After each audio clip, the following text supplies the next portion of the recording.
নমস্কার বন্ধুরা, আমাদের চ্যানেলে আপনাদের সবাইকে স্বাগত জানাই। আপনারা কোথা কোথা থেকে এই গল্পটি দেখছেন মন্তব্য করে অবশ্যই জানাবেন। গল্পটি ভালো লাগলে ভিডিওটি লাইক করুন, আর প্রথমবার চ্যানেলে এসে থাকলে সাবস্ক্রাইব করতে ভুলবেন না। চলুন গল্পের দিকে এগিয়ে যাই। এই নেই বুড়ি, মনুকে পায়েস খাইয়ে দে, আর সাবধান, নিজে খেয়ে ফেললে কিন্তু রেহাই পাবি না।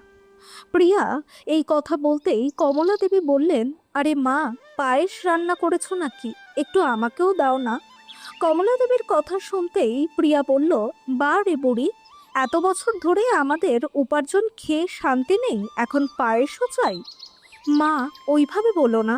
এত বছর ধরে এই বাড়িতে গাধার মতো খেটেছি, তার বদলে দুটো রুটিই তো দিয়েছ। কোনো কথা নেই, পায়েস না হয় দিও না, শুধু পায়েসের পাতিলটাও দাও, আমি চেটেই খাবো, তাতেই সন্তুষ্ট থাকবো। কমলা দেবী বললেন, পায়েসের পাতিল চাটতে দেব? বড় এসেছে পায়েস খেতে, যা পাচ্ছ তাতেই সন্তুষ্ট থাকো, নইলে। প্রিয়া এতটুকু বলতেই কমলা দেবী বলে উঠলেন, না না মা, দরকার নেই, পায়েসটা দাও, মনুকে খাইয়ে দিই। এই বলে কমলা দেবী প্রিয়ার হাত থেকে পায়েসের বাটিটা নিয়ে মনুকে খাওয়াতে বসলেন। কিন্তু মনু তো ছোটাছুটি করছে, বেচারি বুড়ি কতক্ষণ লড়বেন।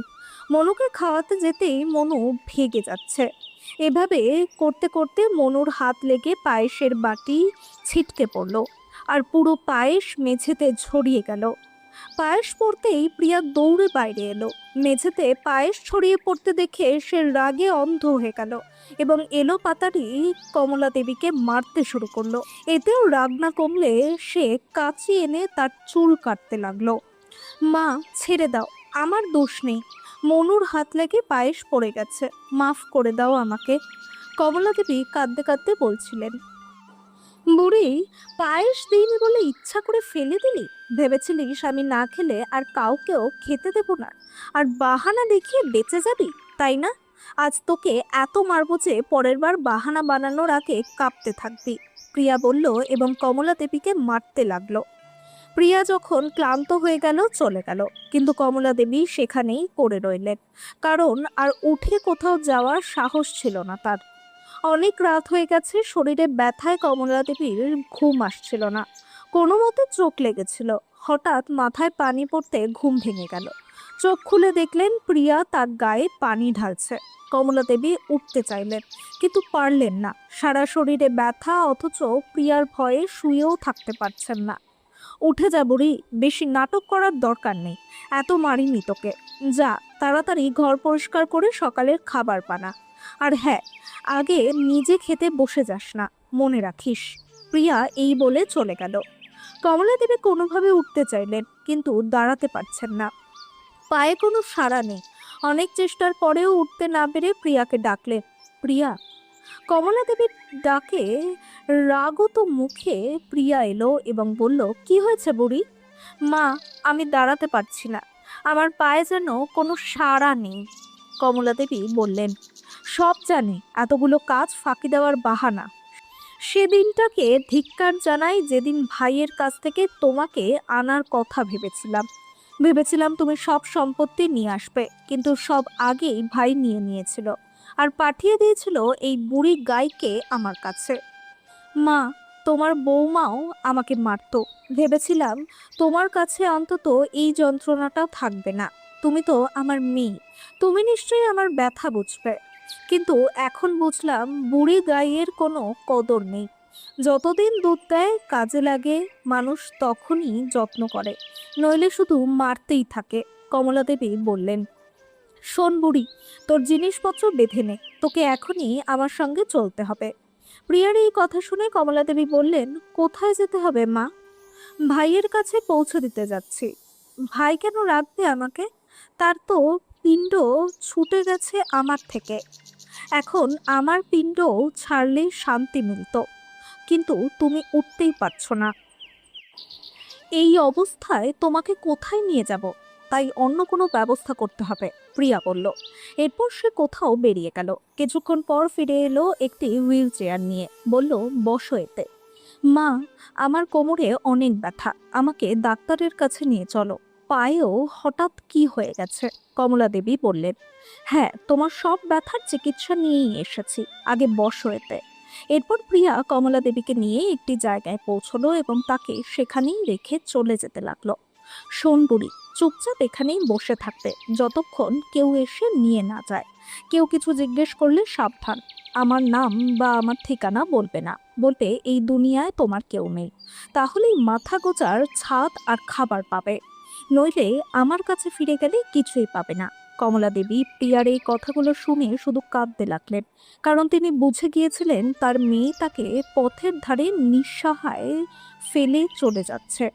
একটি ছেলে আছে যে অনেক আগেই মুখ ফিরিয়ে নিয়েছে, আর এখন মেয়েও তার থেকে পিছু ছাড়াতে চাইছে। কমলা দেবীর বিয়ে হয়েছিল ছোট বয়সেই। তিনি ছিলেন তার স্বামীর দ্বিতীয় স্ত্রী, কারণ প্রথম স্ত্রী প্রিয়াকে জন্ম দিতে গিয়েই এই পৃথিবী ছেড়ে চলে গিয়েছিলেন। কমলা দেবী বিয়ে করে শ্বশুরবাড়ি পৌঁছে দুই সন্তানকে বুকে জড়িয়ে নিয়েছিলেন, কিন্তু সৎ মা যতই করুক সে সৎই থাকে। এই কথাটাই কমলা দেবীর ননদ প্রমোদ আর প্রিয়ার মাথায় ঢুকিয়ে দিয়েছিল। সেই কারণেই তারা কমলা দেবীকে ঘৃণা করতে শুরু করেছিল। কমলা দেবীর স্বামী চাইলেও বাচ্চাদের বোঝাতে পারেননি।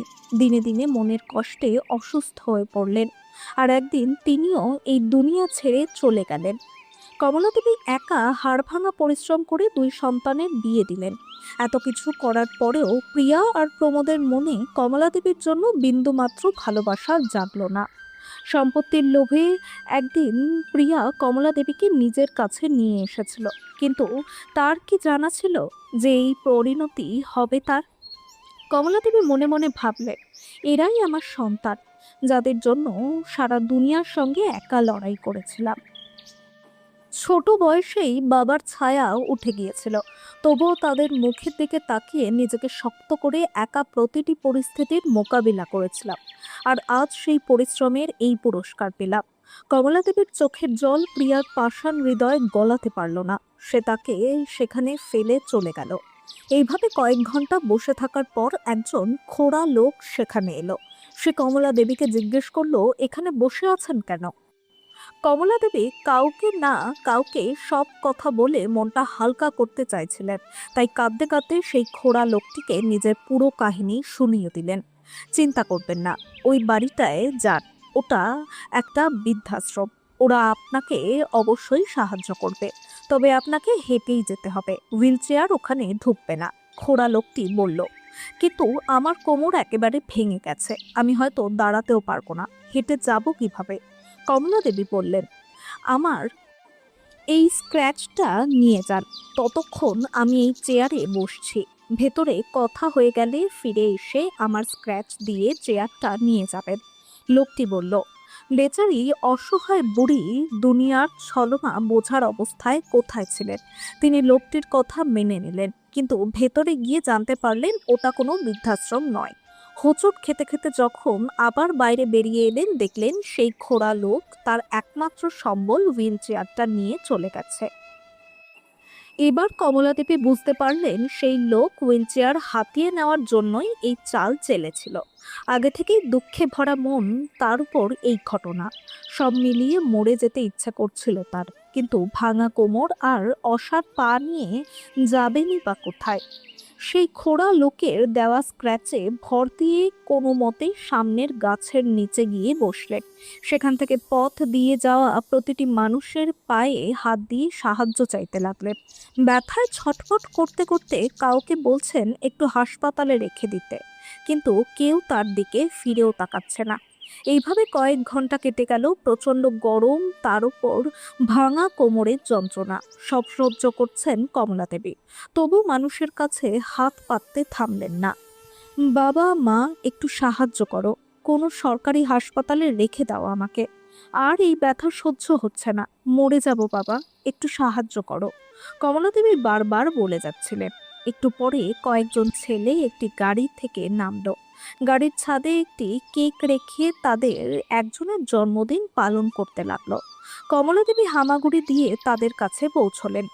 একটি ছেলে বলল, আরে থামো দাদি, এই কেকটা আপনাকেই দেব, সকাল থেকে কেক খেতে খেতে আমরাও ক্লান্ত হয়ে গেছি। না বাবা, কেক লাগবে না আমার, একটাই উপকার করো, আমার কোমর ভেঙে গেছে। এই ব্যথা আর সহ্য করতে পারছি না। আমাকে একটু সরকারি হাসপাতালে রেখে দাও, কমলা দেবী বললেন। কিন্তু দাদি, আপনি এই অবস্থায় এখানে কি করছেন? ছেলেদের মধ্যে আদিত্য জিজ্ঞেস করলো। আজ ছিল তারই জন্মদিন। সেই খোড়া লোককে নিজের কাহিনী বলে একবার ঠকেছিলেন, তাই এখন আর কাউকে বিশ্বাস করতে পারছিলেন না। তাই বললেন, বাবা, এখানে রাস্তায় একটি গাড়ি ধাক্কা মেরে চলে গেছে, নিয়ে চলো বাবা, ভগবান তোমাদের ভালো করবেন। হ্যাঁ দাদি, অবশ্যই নিয়ে যাব, গাড়িতে বসুন। এই বলে আদিত্য আর তার বন্ধুরা কমলা দেবীকে একটি ক্লিনিকে নিয়ে গেল। বাবা, এটা তো বেসরকারি হাসপাতাল মনে হচ্ছে। আমি তো সরকারি হাসপাতালের কথা বলেছিলাম, আমার কাছে টাকা নেই, কমলা দেবী বললেন। দাদি, আপনি ভেতরে চলুন, টাকার চিন্তা করবেন না। আপনার ব্যথাটা যদি কমাতে পারি তাহলে বুঝবো আজকের জন্মদিন পালন সত্যিকারের সফল হয়েছে। সবাই ভেতরে গেলে ডাক্তার আদিত্যকে বললেন, মনে হচ্ছে একে কেউ অনেক মেরেছে। শুধু কোমরই ভাঙেনি, পায়ের স্নায়ুতেও ক্ষতি হয়েছে। অনেকগুলো পরীক্ষা করাতে হবে, তারপর চিকিৎসা শুরু করা যাবে। যা ভালো মনে করবেন করুন ডাক্তার, শুধু এর ব্যথাটা কমানো দরকার, আদিত্য বলল। কথাটা কমলা দেবীও শুনলেন। আদিত্যকে বললেন, বাবা, তুমি আমার কথা এত ভাবলে, মন থেকে তোমাকে ধন্যবাদ। কিন্তু এই হাসপাতালের খরচ অনেক হয়ে যাবে। তুমি চলে গেলে এরা টাকা ছাড়া আমাকে রাখবে না, আর টাকা তো আমার কাছে নেই। তাই বাবা, শুধু ডাক্তারকে বলো কিছু ব্যথার ওষুধ দিতে, তাতেই তোমার অনেক উপকার হবে। দাদি, আমি আপনার পুরো চিকিৎসা করাবো, চিন্তা করবেন না। আমি কোথাও যাচ্ছি না। যারা নিজের মা বাবাকে এভাবে ছেড়ে দেয়, আমি সেই দলের নই, আদিত্য বলল। ধন্য সেই বাবা মা যিনি তোমার মতো একটি মানুষকে জন্ম দিয়েছেন, নইলে আমার মতো সন্তান। এই বলে কমলা দেবী ঠুকরে কেঁদে উঠলেন। আদিত্য তখন কিছু বলল না। প্রায় 15 দিন পর কমলা দেবীর চিকিৎসা শেষ করে আদিত্য তাকে নিজের বাড়িতে নিয়ে গেল। বাড়িটা দেখতে কোনো রাজপ্রাসাদের চেয়ে কম ছিল না। আর সেই বাড়ির সামনে কমলা দেবীর নামের একটি বোর্ড লাগানো দেখে তিনি অবাক হয়ে গেলেন। তবে মনে মনে ভাবলেন, হয়তো আদিত্যের মায়ের নাম হবে। রাতে আদিত্য জিজ্ঞেস করলো, দাদি, আপনার এই অবস্থা কিভাবে হলো? মানে আপনার পরিবারে কে কে আছে? কি বলবো বাবা, আমার দুটি সন্তান আছে। ছেলে আগেই সম্পর্ক ছিন্ন করে নিয়েছে, কারণ আমি বুড়ি, তার কাছে বোঝা হয়ে গিয়েছিলাম।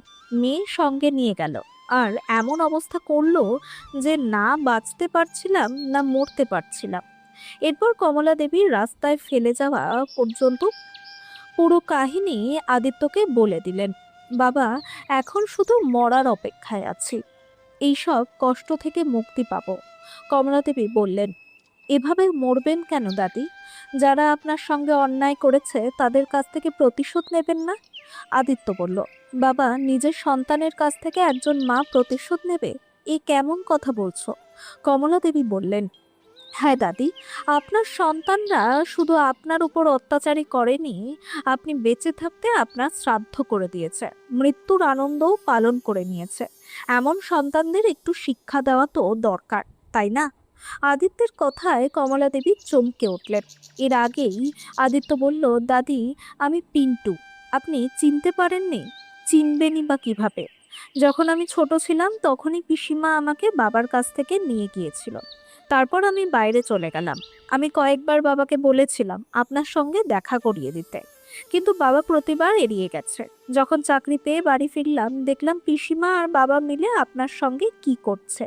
সেদিনই তাদের আসল চেহারা বুঝে গেলাম। বাবা আর পিসিমা এতটা নিচে নামতে পারে ভাবিনি। কমলা দেবী তখনও আদিত্যের মুখের দিকে এক দৃষ্টে তাকিয়ে আছেন। আদিত্য তাকে একটি ঘরে নিয়ে গেল। সেখানে দেওয়ালে কমলা দেবীর অনেক ছবি লাগানো। এই দেখে তার চোখে জল এসে গেল। তিনি আদিত্যকে বুকে জড়িয়ে ধরলেন। পিন্টু, আমার ছোট্ট পিন্টু, এই বলে কমলা দেবী কাঁদতে লাগলেন। তারপর বললেন, কে ভেবেছিল প্রিয়া আমাকে এইভাবে ছেড়ে যাবে, আর বছরের পর বছর পরে আমার পিন্টুর সঙ্গে দেখা হবে, তাও এই হাল নিয়ে। জানিস পিন্টু, কত মানুষের কাছে সাহায্য চেয়েছিলাম, কেউ এগিয়ে আসেনি। হয়তো তোর সঙ্গেই আমার দেখা হওয়ার কথা ছিল, তাই আর কেউ সাহায্য করেনি। দাদি, এখন আর চিন্তা করবেন না। পিসিমা আর বাবাকে আমি শিক্ষা দেব। আপনি শুধু এখন আরামে থাকুন।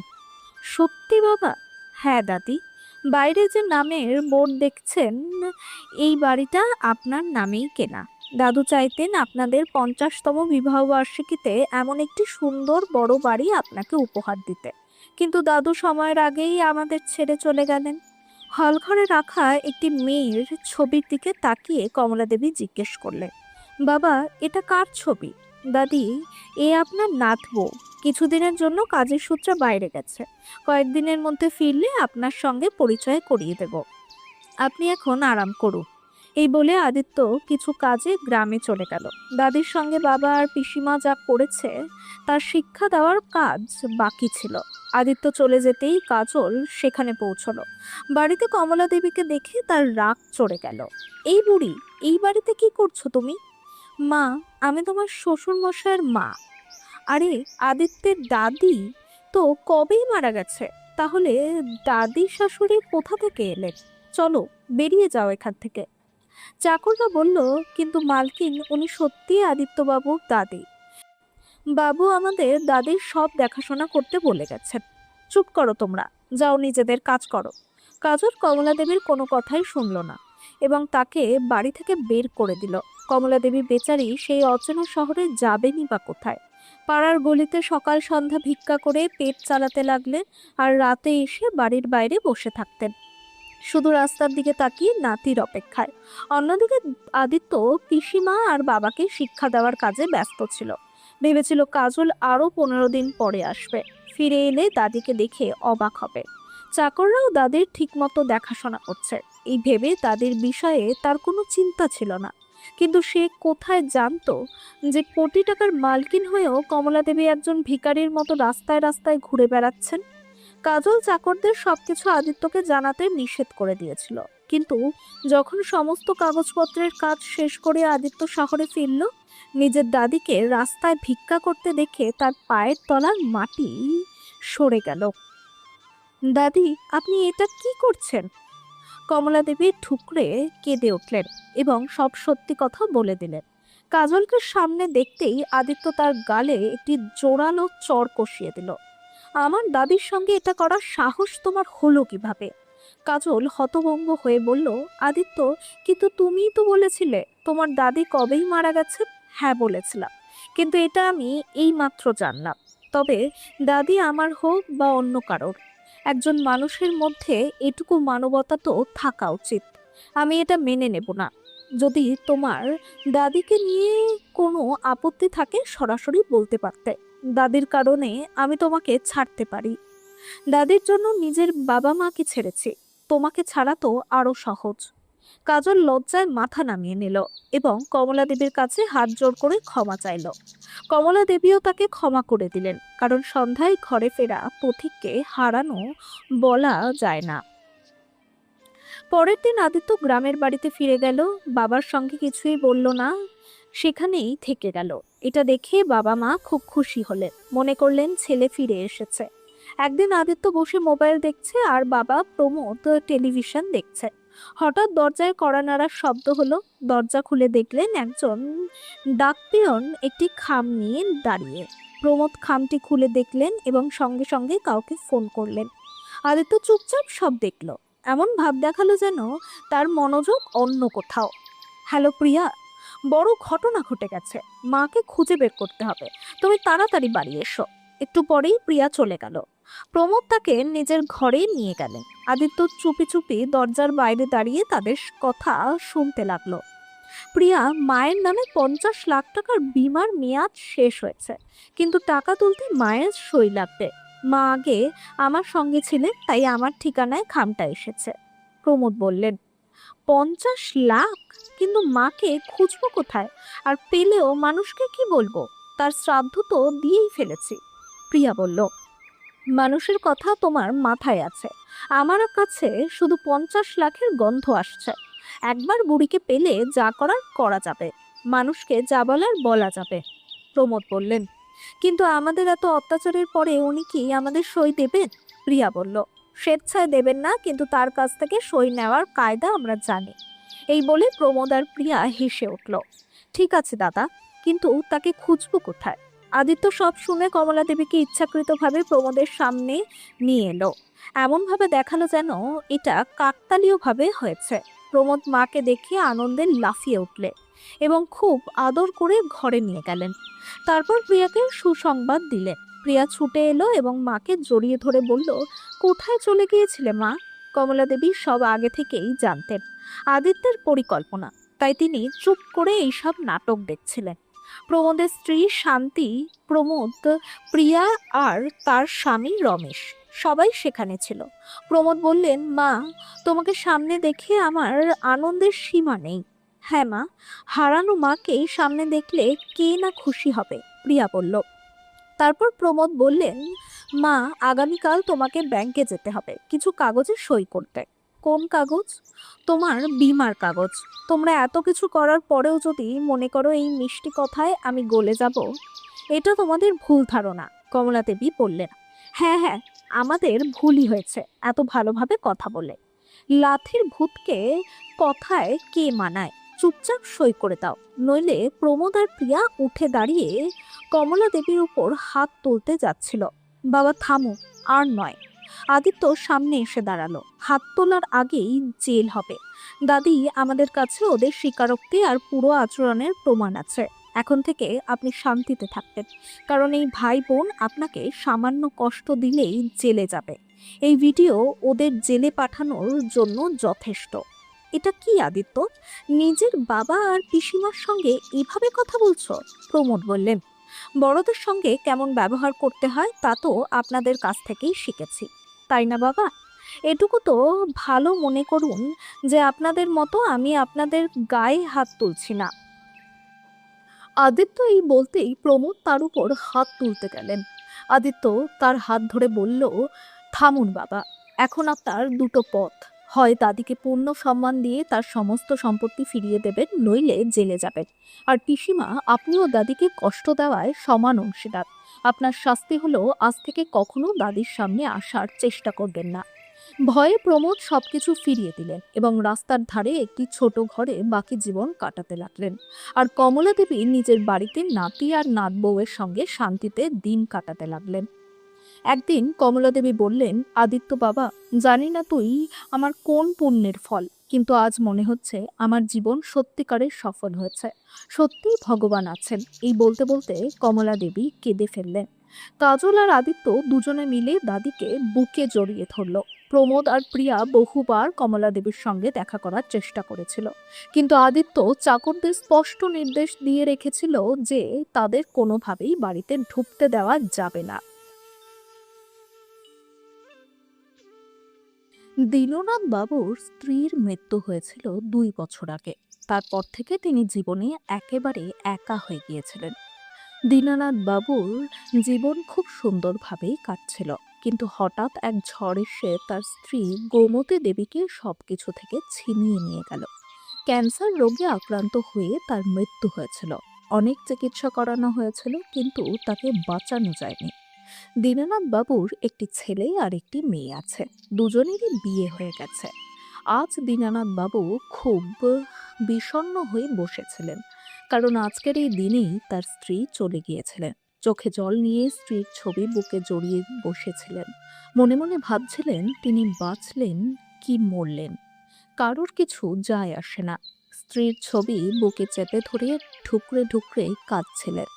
তখনই বাইরে থেকে বৌমার চিৎকারের শব্দ ভেসে এলো। দীনানাথ বাবু তাড়াতাড়ি গোমতী দেবীর ছবিটা বৌমার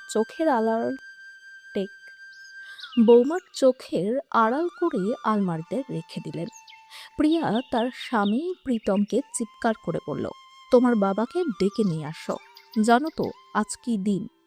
প্রীতম সঙ্গে সঙ্গে বাবার ঘরে এসে জোরে বলল, এই যে রোজ রোজ কান্নাকাটি লাগিয়ে রেখেছ বাবা, সারা বাড়িতে শোকের ছায়া ফেলে দিয়েছ। জানো না আজ কি দিন? আজ তোমার ছেলে বৌমার বিবাহ বার্ষিকী। রাতেই তোমাকে বলেছিলাম সকাল থেকে সব প্রস্তুতি করতে হবে। বিবাহ বার্ষিকীর সব আয়োজন তুমি করবে। ও আজ কোনো কাজ করবে না। কাল পার্টির জন্য সাজগোজ করতে গিয়ে 1000 টাকা খরচ করে এসেছে। তুমি এখন কি চাও? চলো তাড়াতাড়ি, অনেক প্রস্তুতি করতে হবে। দীনানাথ বাবু বললেন, বাবা তুমি জানো না, আজকের এই দিনেই তোমার মা আমাদের ছেড়ে চলে গিয়েছিলেন। আজ তার মৃত্যুবার্ষিকীতে কিভাবে বিবাহ বার্ষিকী পালন করব? তোমার মায়ের খুব ইচ্ছা ছিল তার মৃত্যুবার্ষিকীতে কিছু গরিব মানুষকে দান করা হোক। এটা করলে তার আত্মা শান্তি পাবে। আর বিবাহ বার্ষিকী তো আমরা অন্য যে কোনো দিন পালন করতে পারি। বাবা, এইসব অর্থহীন কথা বলো না। আমার কাছে এত টাকা নেই যে গরিবদের দান করতে থাকবো। টাকার গাছ লাগাওনি তুমি। আরে, বেঁচে থাকতে শান্তিতে থাকতে দেননি, মরার পরেও শান্তি নেই। এর মধ্যেই বৌমা ধমকতে ধমকতে ঘরে ঢুকে বলল, বাবা আপনি কি চান? যে মানুষ মরে গেছে তার জন্য আমি কি আমার বিবাহ বার্ষিকী বন্ধ রাখবো? বুড়িকে বলেছিলাম কি আজকের দিনে মরতে? মরা মানুষের জন্য কান্না কিসের? কান খুলে শুনে নিন বাবা, আমার বিবাহ বার্ষিকীতে কারোর মৃত্যুর শোক পালন হবে না। চুপচাপ পার্টির প্রস্তুতি করুন। এই বলে দুজনে চলে গেল। দীনানাথ বাবু গোমতী দেবীর ছবি বুকে জড়িয়ে অনেক কাঁদলেন। বললেন, মাফ করো আমাকে, তোমার ইচ্ছা পূরণ করতে পারবো না। কিছুক্ষণ পরে নিজেকে সামলে নিয়ে বিবাহ বার্ষিকীর প্রস্তুতি করতে লাগলেন। রাতে শোকের বদলে পার্টির আয়োজন চলছিল। একে একে অতিথিরা আসতে লাগলো, সব বউ বেটার বন্ধু। পাড়ার মানুষ আর আত্মীয়রা অবাক চোখে তাকিয়েছিল। যেখানে পুজোর জায়গায় গান বাজনার আওয়াজ ভেসে আসছে, কিন্তু নিজেদের আনন্দের মত্ত বেটা বৌমার এইসব নিয়ে কোনো ভাবনাই ছিল না। সব আয়োজন করার পর দীনানাথ বাবু নিজের ঘরে একা স্ত্রীর ছবির সামনে বসে ছোট্ট একটু পুজো করে আত্মার শান্তির জন্য প্রার্থনা করছিলেন। এর মধ্যে বৌমা এসে বলল, বাবা এখানে বসে কে থাকতে বলেছে? বাইরে অতিথিদের দেখাশোনা কে করবে? ছোট ছোট বাচ্চাও আছে, তাদের দেখবে কে? দীনানাথ বাবু ভেজা চোখে বললেন, মা এখন কি আমি অন্যের বাচ্চার দেখাশোনা করব? বাচ্চারা ভগবানের রূপ, সেটা মানি, কিন্তু তুমি তো আমাকে একেবারে চাকর বানিয়ে ফেলেছ। অন্তত আমাকে গোমতী দেবীর জন্য একটু পুজো করতে দাও। প্রিয়া চিৎকার করে বলল। ওর কথা শুনতে শুনতে কান পচে গেছে। আজকের দিনে ওর নাম আর নেব না। রাগের মাথায় সে ছবিটা তুলে ঘরের বাইরে ছুঁড়ে ফেলে দিল। এই দৃশ্য দেখল দীনানাথ বাবুর মেয়ে সোনি আর তার শাশুড়ি। মায়ের মৃত্যুবার্ষিকীতে এসেছিলেন তারা। সোনির শাশুড়ি অবাক হয়ে বাড়ির পরিবেশ দেখছিলেন। বৌমা, এটা কেমন অভদ্রতা! আমরা তো বড় বোনের মৃত্যুবার্ষিকীতে এসেছিলাম, কিন্তু এখানকার চেহারা তো সম্পূর্ণ আলাদা। প্রিয়া তেলে বেগুনে জ্বলে উঠে বলল, আপনাদের কি দরকার? আমরা শোক পালন করব না আনন্দ করব সেটা আপনাদের বিষয় নয়। যে বুড়ি মরে গেছে তার জন্য কি নিজের আনন্দ বন্ধ রাখবো? এই কথা শুনে সোনির রাগ সপ্তমে চড়ে গেল। বলল, ভাবি ভদ্রভাবে কথা বলুন, আজ আপনি সব সীমা ছাড়িয়ে যাচ্ছেন। দিদি, আপনি আমাকে ভদ্রতা শেখাবেন? কুম্ভী টেক কুন্তি দেবী বললেন, বৌমা সব সংস্কার ভুলে গেলে? এটুকু তো জানো যে আজ তোমার শাশুড়ি মায়ের মৃত্যুবার্ষিকী। তাহলে এইসব কি? আমরা ওর মৃত্যুবার্ষিকী পালন করব না। আর আজ আমার বিবাহ বার্ষিকী। আপনিও অযথা এখানে ঝামেলা করবেন না, চুপচাপ ফিরে যান। প্রিয়া তাকে আস্তে ধাক্কা দিতে গিয়েছিল, তখনই একটি শক্ত চড় পড়ল প্রিয়ার গালে। এতক্ষণ চুপ ছিলাম, কারণ এটা তোমাদের ঘরের বিষয়, কিন্তু এখন আর পারছি না। শাশুড়ি মায়ের সম্পর্কে এভাবে বলতে লজ্জা করে না? তোমার মা কি তোমাকে এটাই শিখিয়েছেন? সাবধান, আমার মায়ের কথা টেনে আনলে কিন্তু পরিণতি ভালো হবে না। কুন্তী দেবী এবার আরো জোরে একটি চড় প্রিয়ার গালে কষিয়ে দিলেন। সবাই অবাক হয়ে তাকালো। কুন্তী দেবী বললেন, তোমার মতো মেয়েদের আমি ভালোই চিনি। নিজের বাড়িতে বকে ওঠে, তারপর শ্বশুর বাড়িতে এসে সবার জীবন দুর্বিষহ করে তোলে।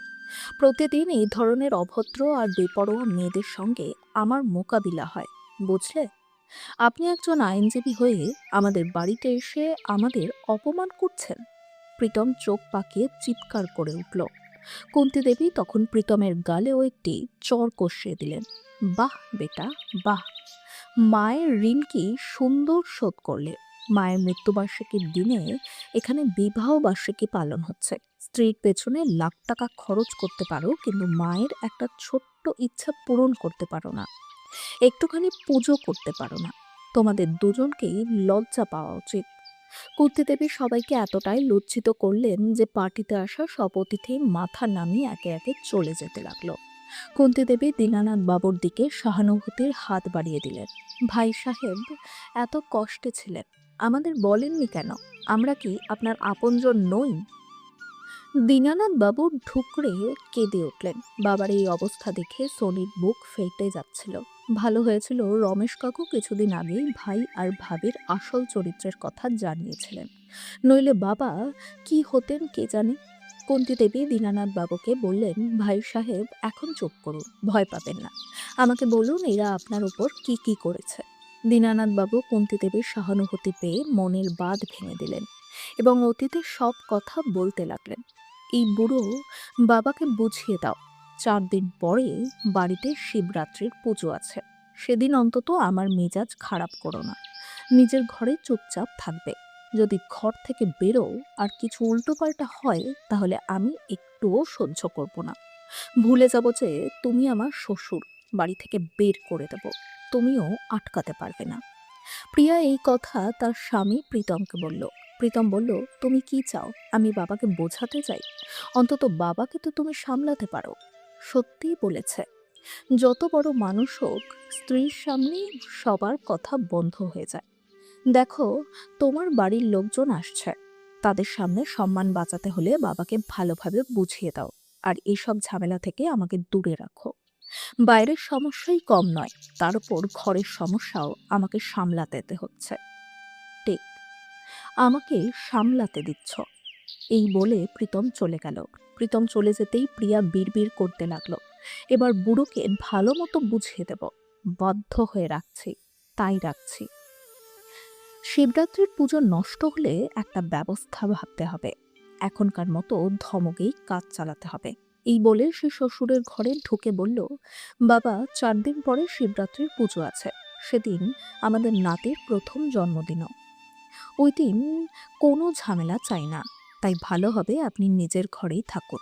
আমি মানা করছি ঠিকই, কিন্তু আমিও জানি আপনি আমার কথা এতটুকু ঠিক আপনি আমার কথা কতটুকু শোনেন।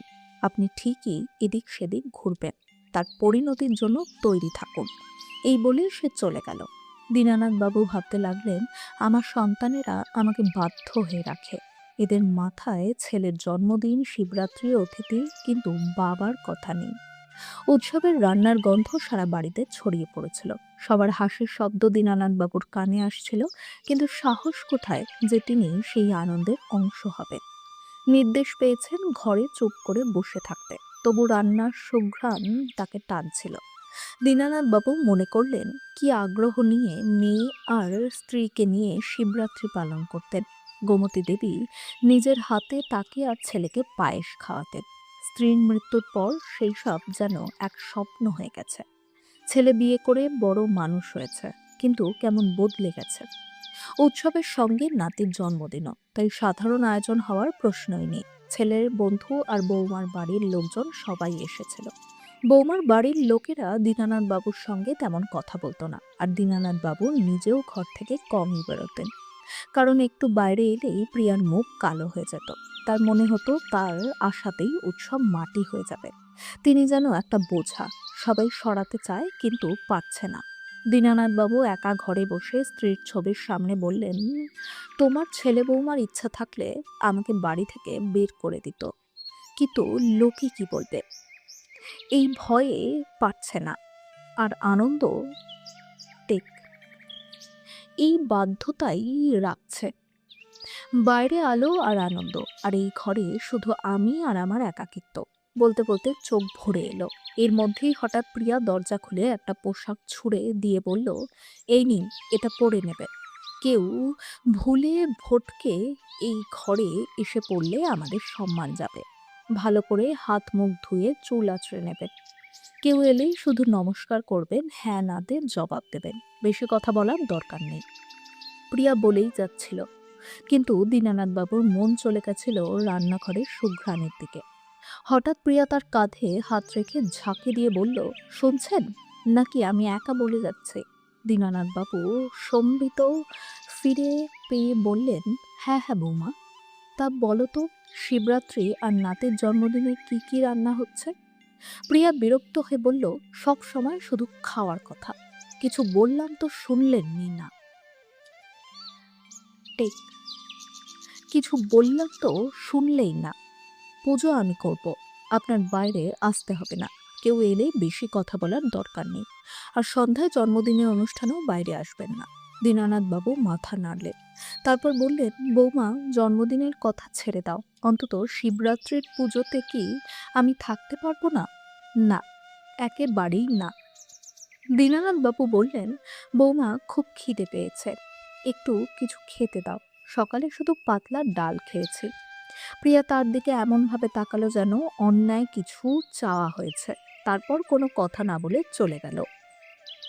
কিছুক্ষণ পরে কাজের মেয়ে লালি একটি থালা নিয়ে এসে বলল, বড় সাহেব, খেয়ে নিন। দীনানাথ বাবু আশার চোখে লালির দিকে তাকালেন। লালি বলল, বড় সাহেব, এখন উৎসবের রান্না হচ্ছে, এখনো তৈরি হয়নি, তাই সকালের বাকি খাবারটুকু নিয়ে এলাম, একটু পেট ভরুক। মালকিনের না জেনে উৎসবের খাবার আনলে আমার চাকরি যাবে, সেটা তো আপনি জানেন। দীনানাথ বাবু সব বুঝলেন। খিদেটা এতটাই জোরালো ছিল যে খাবারের উপর ঝাঁপিয়ে পড়লেন। এভাবে খেতে দেখে লালির চোখ ভিজে এলো। সে মনে মনে ভাবল, কেউ কি এটা করতে পারে? এত বড় মানুষের বাবা, যে বড় মানুষ এত সম্মান আর টাকা উপার্জন করছে। লালি দীনানাথ বাবুকে বলল, সাহেব, আমাদের কপালের চেয়ে ভালো, ছেলে বউ মজুরি খাটে, আমি কাজ করি, কিন্তু অন্তত রাতের খাবারটা একসাথে বসে খাই। যে উৎসবে সবাইকে মিষ্টি দেয়, জন্মদিনে পার্টি করে, তারই বাবা না খেয়ে আছেন। তখনই প্রিয়ার ডাক শোনা গেল। লালি বাইরে যেতে উঠল। দীনানাথ বাবু বললেন, লালি, একটি রুটিতে আমার খিদে মেটেনি, এখনো খুব খিদে পাচ্ছে। লালি বলল, বড় সাহেব, সুযোগ পেলেই আপনার জন্য কিছু নিয়ে আসব, এখন যাই। এই বলে সে চলে গেল। দীনানাথ বাবু বৌমার দেওয়া পোশাকটির দিকে তাকালেন। দেখলেন একটি ভালো পোশাক, দেখে মনে মনে খুশি হলেন। বললেন, বৌমা এই প্রথম আমার জন্য কাপড় কিনলো, সঙ্গে একটা গামছা দিলে ভালো হতো, পুরনো গামছাটাই পরবো। কিছুক্ষণ পরে বাইরে সব অতিথি জড়ো হলো। কেক কাটার প্রস্তুতি শুরু হলো। প্রীতম আর প্রিয়া তাদের ছেলেকে নিয়ে সামনে এলো। তখন প্রীতমের এক বন্ধু বলল, প্রীতম, বাড়িতে তোমার বাবা আছেন, তাকেও ডাকো, বড়দের আশীর্বাদ নেওয়া ভালো, উৎসবের উপর এত বড় আনন্দের দিন, তিনিও এখানে থাকুন। সবাই সমর্থন করলো। সবার কথা শুনে প্রীতম প্রিয়ার দিকে তাকালো। প্রিয়া সঙ্গে সঙ্গে কথা বানিয়ে বলল, আরে ভাই, আসলে বাবার শরীর ভালো নেই, আজকের দিনে মায়ের কথা খুব মনে পড়ছে তার, তাই নিজেই বলেছেন আমাকে বিরক্ত করো না, নইলে আমাদের তো খুব ইচ্ছা ছিল তাকে পাশে রাখতে, ছেলের জন্মদিনের কেক তার সঙ্গে কাটাতে, কিন্তু কি করব, তার যেমন ইচ্ছা। আমি তো বৌমা, তার কথা কিভাবে উড়িয়ে দেব? সবাইকে কথায় ভুলিয়ে প্রিয়া প্রীতমের সঙ্গে মিলে ছেলেকে নিয়ে কেক কাটালো। খাওয়া দাওয়ায় সবাই ব্যস্ত হয়ে পড়ল। এর মধ্যে লালি একটি থালায় একটু খাবার নিতে গেল। প্রিয়া ধমক দিয়ে বলল, কি করছিস? এই খাবার কার জন্য নিচ্ছিস? বড় সাহেবের খিদে পেয়েছে, সকাল থেকে শুধু একটা রুটি খেয়েছেন। প্রিয়া বলল, একটা রুটি যথেষ্ট, এই বয়সে বেশি খেলে ওজন বাড়বে, আর কাল যদি মরে যায় কে তুলবে? চুপচাপ থালা রাখ এখানে, নিজের কাজ কর, বাবার দেখাশোনা আমি করব। ওরা কি তোকে বেতন দেয়? যা এখান থেকে। বেচারি লালি বাধ্য হয়ে থালা রেখে কাজে লেগে গেল। প্রিয়া বন্ধুদের সঙ্গে মেতে গেল। দেখতে দেখতে রাত 12টা বেজে গেল, কিন্তু দীনানাথ বাবুকে কেউ খাবার দেয়নি। খিদায় ছটফট করছে। পার্টি তখনও চলছে, সহ্যের সীমা পেরিয়ে যাচ্ছিল। আর থাকতে না পেরে উঠে ঘর থেকে বাইরে বেরিয়ে এদিক ওদিক উকি দিতে লাগলে। হঠাৎ প্রীতমের চোখ বাবার উপর পড়ল। সে চুপি চুপি প্রিয়ার কাছে গিয়ে বলল, তোমাকে বলেছিলাম না পার্টিতে বাবা যেন বাইরে না আসে?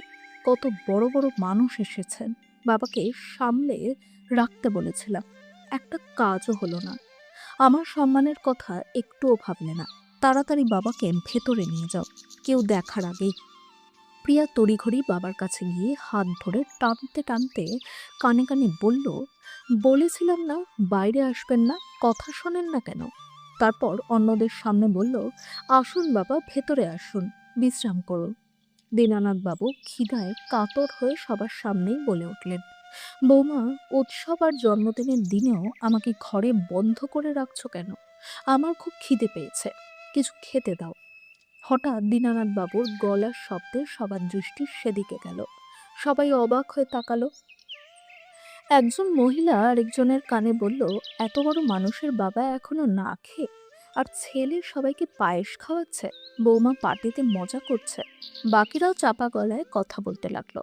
শেষমেশ প্রিয়া দীনানাথ বাবুকে জোর করে টেনে ঘরে নিয়ে গেল। দরজা বন্ধ করে তাকে বিছানায় ধাক্কা মেরে বলল, সাবধান, আর বাইরে আসবেন না। লজ্জা নেই? ছেলের সম্মান এভাবে নষ্ট করছেন। লোকেদের কি দেখাতে চাইছিলেন, যে আমরা আপনাকে না খাইয়ে রাখি? আপনার সঙ্গে পরে কথা হবে, আগে বাইরে যে অবস্থা করলেন সেটা সামলাই। এই বলে মুখের ওপর দরজা বন্ধ করে বেরিয়ে গেল। বাইরে এসে সবার সামনে লালিকে বলল, লালি, তাড়াতাড়ি বাবার জন্য এক থালা খাবার নিয়ে আসছো। টেক। লালি, তাড়াতাড়ি বাবার জন্য এক থালা খাবার দিয়ে আসো। জানোই তো বুড়ো হয়ে গেছেন, ঘন্টায় ঘন্টায় খিদা পায়। একটু আগেই তো খেলেন, আবার খিদে। কোনো কথা নেই, আমরা না দেখলে কে দেখবে? লালি অবাক হয়ে প্রিয়ার দিকে তাকালো। তারপর তাড়াতাড়ি এক থালা খাবার নিয়ে দীনানাথ বাবুর ঘরে গেল। দীনানাথ বাবু কাঁদছিলেন। লালিকে দেখেই বললেন, দেখলি লালি, বৌমা আমাকে কত জোরে ধাক্কা দিল, কোমরে ব্যথা করছে। বেচারার বুড়ো শরীর, চামড়া এতটাই নরম হয়ে গেছে যে সঙ্গে সঙ্গে কালো দাগ পড়ে গেছে। লালি তাড়াতাড়ি ওষুধ এনে কোমরে লাগিয়ে দিল। বলল, কোনো কথা নেই বড় সাহেব, আগে খেয়ে নিন। ওষুধ টেক ওষুধ লাগিয়ে দিয়েছি। নিজের হাতে তাকে খাইয়ে দিল। পেটের খিদের কাছে অন্ন ব্যথা তখন ছোট মনে হচ্ছিল। খেতে খেতে লালি বলল, একটা কথা বললো বড় সাহেব। টেক একটা কথা বলবো বড় সাহেব, উৎসবের দিনেও একটা মিষ্টি কথা বলে না, এটা সহ্য করেন কেন? আপনার কিসের অভাব আছে যে ছেলে বউয়ের মুখাপেক্ষী হয়ে থাকে? দীনানাথ বাবু বললেন, জানিস লালি, গ্রামে আমার জমি জমা সব আছে, চাইলে আজই একজন কাজের লোক রাখতে পারি, কিন্তু পরিবার তো চাই। একা থেকে কি করব? আর গ্রামের ফসল থেকে যা আয় হয় সেটাও ছেলে বউই নেয়। এরা ভালো করেই জানে এদের ছাড়া আমার কেউ নেই। এর মাও চলে গেছেন, এখন আর কোথায় যাব? বলতে বলতে কেঁদে ফেললেন। লালি বলল, বড় সাহেব ছেলেকে পড়িয়ে লিখিয়ে বড় মানুষ করতে পেরেছে, জমি জমা সামলাতে পারবেন না? আপনার এত খারাপ দিন আসেনি যে রুটির জন্য কারোর মুখের দিকে চেয়ে থাকতে হবে। সাহেব এক টুকরো রুটি খান, কিন্তু মাথা উঁচু করে। আমার ছেলে যদি এটা করতো, আমি সব সম্পর্ক ছিন্ন করে দিতাম। আর আপনি তো শিক্ষিত মানুষ। তখনই প্রিয়া লালিকে ডাকলো। সে বাইরে চলে গেল। লালির প্রতিটি কথা সত্যি ছিল, কিন্তু এই বয়সে একাকিত্ব দীনানাথ বাবুকে সহ্য করতে পারতেন না। টেক কিন্তু এই বয়সে একাকিত্ব দীনানাথ বাবু সহ্য করতে পারতেন না। তাই ছেলে বউয়ের সব অন্যায় মুখ বুজে সহ্য করে যেতেন। কিন্তু আজ যা হলো, সহ্য শক্তির সীমা ছাড়িয়ে গেছে। দীনানাথ বাবু ভাবনা থেকে বেরিয়ে এলেন। দেখলেন কুন্তী দেবী তার হাত ধরে ঘরে নিয়ে গেছেন। লালি ও সোনির কথা মতো তার জন্য খাবার নিয়ে এলো। ছেলে বউ কিছুই বুঝতে পারছিল না। কুন্তী দেবী দীনানাথ বাবুকে কি বললেন জানা নেই, কিন্তু তারপর থেকে তার মধ্যে এক অদ্ভুত সাহস আর উদ্যম দেখা গেল। কিছুক্ষণ পরে সোনিয়া আর কুন্তী দেবী চলে গেলেন। তাদের চলে যাওয়ার পরে দীনানাথ বাবু ভাবলেন, এই অশিক্ষিত মহিলা এত সাহস দেখাতে পারলে আমি কেন পারবো না? চোখের জল মুছলেন আর সেই খাবারের থালাটা একপাশে সরিয়ে রাখলেন। তার মনে হলো এটা অপমানের রুটি। কিছুক্ষণ পরে লালি থালা নিতে এসে দেখলো খাবার যেমন ছিল তেমনই পড়ে আছে। দীনানাথ বাবু স্ত্রীর ছবির দিকে তাকিয়ে আছেন। লালি বলল, কি হলো, খাননি কেন? দীনানাথ বাবু বললেন, না, দরকার নেই, এই অপমানের রুটি আমার চাই না, নিয়ে যাও। লালি অনেক বোঝানোর চেষ্টা করলো, কিন্তু তিনি খেলেন না। বাইরে পার্টিও শেষ হয়ে গেছে। প্রিয়া আর প্রীতম ঘরে এসেই দীনানাথ বাবুর ওপর বোমার মতো ফেটে পড়ল। কি দরকার ছিল বাইরে আসার? বিনা পরিশ্রমে সব পাচ্ছেন, তবুও এমন কাণ্ড করতে হবে? প্রীতম বলল। প্রীতমের কথা শেষ হওয়ার আগেই প্রিয়া বলল, খাবারের জন্য এত আকুলি বিকুলি করছিলেন, সেটাও পড়ে আছে, হাতও দেননি। খাবার নষ্ট করছেন। ভগবান কত পাপ দেবেন জানেন? এবার থেকে এর এই আদিক্ষেতা আমি সহ্য করব না। শোনো, একে একটা ব্যবস্থা করো, গ্রামে পাঠিয়ে দাও, নইলে বৃদ্ধাশ্রমে। প্রীতম বলল, ঠিকই বলেছ, কাল সকালেই গ্রামে পাঠিয়ে দেব। একা থাকলে বুদ্ধি ঠিক হয়ে যাবে। দীনানাথ বাবু চুপচাপ দুজনের কথা শুনছিলেন আর মনে মনে মুচকি হাসছিলেন। লালি অবাক হয়ে তাকিয়ে থাকলো। মনে মনে ভাবলো, ঝড়ের আগের এই শান্তি। না জানি বড় সাহেব কি করবেন। পরদিন প্রীতম দীনানাথ বাবুকে গ্রামে পাঠিয়ে দিল। গ্রামে পৌঁছে দীনানাথ বাবু প্রথমেই তার আইনজীবীকে ডাকলেন। সমস্ত জমি জমা আর সম্পত্তি থেকে প্রীতমকে বাদ দিলেন। উইলে লিখে রাখলেন, তার মৃত্যুর পর তার মৃত্যুর পর সব সম্পত্তি বিক্রি করে একটা বৃদ্ধাশ্রম আর একটি অনাথ আশ্রম তৈরি করা হবে, যা বয়স্ক মানুষ আর অনাথ শিশুদের কাজে লাগবে। এই দুই আশ্রমের দেখাশোনার দায়িত্ব নিলেন টেক এই দুই আশ্রমের দেখাশোনার দায়িত্ব দিলেন লালিকে। তার জন্য প্রতি মাসে বেতনের ব্যবস্থাও করলেন। বাড়ির অর্ধেক অংশে একটি কুটির শিল্প খুললেন, বাকি অর্ধেক নিজে থাকতে লাগলেন। একদিন লালিকে ফোন করলেন। লালি আর তার স্বামী দুজনেই চলে এলো। বাড়ির সব দায়িত্ব তারা সামলে নিল এবং দীনানাথ বাবুর পাশেই থাকতে লাগলো। এবার দীনানাথ বাবু সম্মানের রুটি খেতে লাগলেন। ক্ষেতের ফসলের আয় আর প্রীতমের কাছে পাঠালেন না, নিজের কাছে রাখলেন। যখন প্রীতমের হিসাবে টাকা এলো না, সে আর প্রিয়া গ্রামে ছুটে এলো। এসেই বাবার আরামের ব্যবস্থা দেখে অবাক। প্রীতম বলল, বাবা, ঘরের এই অবস্থা কেন? আর এবার খেতে কি ফসল হয়নি? আমার হিসাবে টাকা আসেনি কেন? এত বড় সিদ্ধান্ত নেওয়ার আগে আমাকে জিজ্ঞেস করা উচিত ছিল। দীনানাথ বাবু বললেন, তোমাকে কেন জিজ্ঞেস করব? তুমি কে? এখন থেকে সব টাকা আমার কাছেই থাকবে। প্রিয়া বলল, আপনি নিজের বাড়ির অর্ধেক অংশে কুটির শিল্প খুললেন, আমাকে না জিজ্ঞেস করে? দীনানাথ বাবু বললেন, এই বাড়ি কি তোমার বাবা তোমাকে যৌতুকে দিয়েছিল? কেন জিজ্ঞেস করব তোমাকে? সম্পত্তি আমার আমার মতো করেই ব্যবহার করব। আর তোমরাই বা কে আমাকে এইসব বলার? প্রীতম বলল, বাবা, এ কি বলছো? আমরা তোমার ছেলে বউ, তোমার ভালো মন্দ আমরাই বুঝি। দীনানাথ বাবু বললেন, কোন ছেলে বউ যারা উৎসবের দিনেও বাবাকে এক মুঠো রুটির জন্য কষ্ট দিয়েছিল? শোনো বাবা, এরকম ছেলে বউ আমার দরকার নেই। আর আমি তোমাকে সম্পত্তি থেকে বাদ দিয়ে দিয়েছি। এই গ্রামে তোমার জন্য আর কিছু নেই। তোমার শহর আছে, ঘর আছে, সেখানেই থাকো। নিজের মধ্যে উৎসব পার্টি করো, এখানে আসার কষ্ট করো না। প্রিয়া বলল, বাবা, এটা আপনাকে নিশ্চয়ই এই লালি শিখিয়েছে। এর তো আমি ছাড়বো না। এই বলে সে লালির দিকে এগোতে গেল। দীনানাথ বাবু তখনই প্রিয়ার গালে একটি চড় কষিয়ে দিলেন। সাবধান, ওকে গায়ে হাত দিলে কিন্তু ভালো হবে না। আজ পর্যন্ত আমার যা সেবা হয়েছে এই লালি করেছে, তোমরা কেউ করনি। আমার মৃত্যুর পরেও এই বাড়িতে ও থাকবে। তোমরা আমার মৃত্যুর সময় এখানে আসবে না। আমার মুখাগ্নিও আমার ছেলে দেবে না, গ্রামের যে কোনো একজন মানুষ দেবে। এখানকার মানুষের মধ্যে অন্তত মানবতা বেঁচে আছে। এখন আমার বাড়ি থেকে বেরিয়ে যাও, আর কখনো ফিরে আসবে না। দীনানাথ বাবুর রাগী মুখ দেখে দুজনেই চুপ হয়ে গেল। লালি হাত জোর করে বলল, আমি আপনাদের কাছে অনুরোধ করছি, বড় সাহেবকে আর কষ্ট দেবেন না। চলে যান। আপনাদের কারণেই তিনি খুশি থাকতে ভুলে গিয়েছিলেন। শেষমেশ দুজনেই চুপচাপ শহরের দিকে চলে গেল, আর কখনো ফিরে আসেনি। এদিকে লালি আর তার স্বামী দীনানাথ বাবুর পুরো সেবা করত এবং সততার সঙ্গে সবকিছু সামলাতো। কিছুদিন পরে দীনানাথ বাবুর শরীর ভেঙে পড়ল এবং তিনি মারা গেলেন। মৃত্যুর খবর লালি প্রীতম আর প্রিয়াকে দিল। তারা এলো, কিন্তু দীনানাথ বাবুর কথা মতো তাদের মুখাগ্নির অধিকার ছিল না। লালির স্বামী দীনানাথ বাবুর মুখাগ্নি দিল এবং সব শেষকৃত্য সম্পন্ন করল। তো বন্ধুরা, এই গল্প সম্পর্কে আপনাদের কি মতামত মন্তব্যে জানাবেন। আশা করি গল্পটি ভালো লেগেছে। ভালো লাগলে ভিডিওটি লাইক করুন। প্রথমবার চ্যানেলে এসে থাকলে সাবস্ক্রাইব করে বেলের আইকনটি টিপতে ভুলবেন না। পুরো গল্পটি দেখার জন্য আন্তরিক ধন্যবাদ।